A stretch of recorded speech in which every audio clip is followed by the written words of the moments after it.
ኬካችን በዚህ መልኩ በሚያምር መልኩ ወጥቶናል። ይኸው በጁስ መምቻ የተፈጨ ኬክ በጣም የሚያምር የብርቱካን ኬክ ማለት ነው። ስሩትና ሞክሩት። በእውነት ታመሰግኑኛላችሁ፣ ትወዱታላችሁ። እዚህ ጋር የብርቱካን ጭማቂ 1 ብርጭቆ፣ እዚህ ጋር ዘይት ግማሽ ብርጭቆ፣ ስኳር 1 ብርጭቆ፣ ወተት የሻይ ብርጭቆ 1። ይሄንን አንድ ላይ እንመታዋለን ማለት ነው።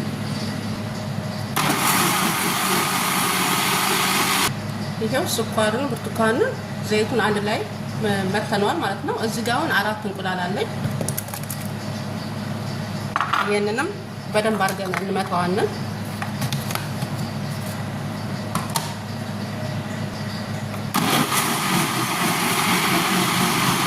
ይሄው አረፋ እስከሚሰራ ድረስ በደንብ ነው የመታልን ማለት ነው። አሁን ዱቄታችንን እንጨምራለን።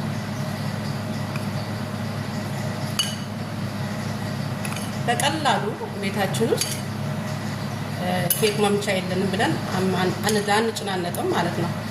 በጁስ መፍጫ ቤታችን ኬካችንን መታንን በቀላሉ እንሰራለን ማለት ነው። እዚህ ጋር ካስተር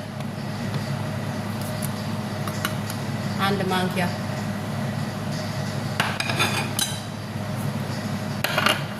ቤኪንግ ፓውደር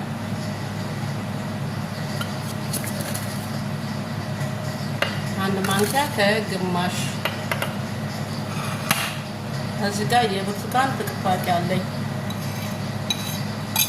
ጣዕሙ ሽታውንም በነገራችን ላይ ሎሚ ጨምር ያለው ሎሚ ኬካችን እንዳይበላሽ ለተወሰነ ቀን ይቀመጥልናል ማለት ነው። ውጭ ብናስቀምጥ እዚህ ጋር ቫኒላ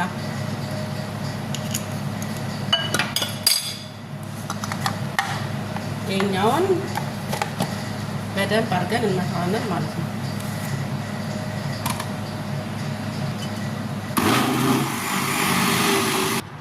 ይሄው የኬካችን ሊጥ በደንቡ ተመቶልናል ማለት ነው። እዚህ ጋር ምጣዴ ያው ዙሪያውን ቀብቻለሁ ዘይት፣ ከስር ወደ ዝብዳ አደርጋለሁ እንዳይዝብኝ ማለት ነው። ይሄው ተመልከቱት ቅጥነቱን።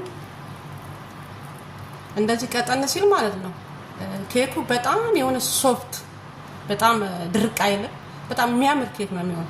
የምር ነው የምላችሁ ከምላችሁ በላይ ማለት ነው። ይሄንን እሳታችንን ቀንሰን ኦቭናችን ውስጥ እንከታለን ማለት ነው። ኬካችን በዚህ መልኩ በሚያምር መልኩ በስሎ ወጥተናል። ዋው በጣም ነው የሚያምረው።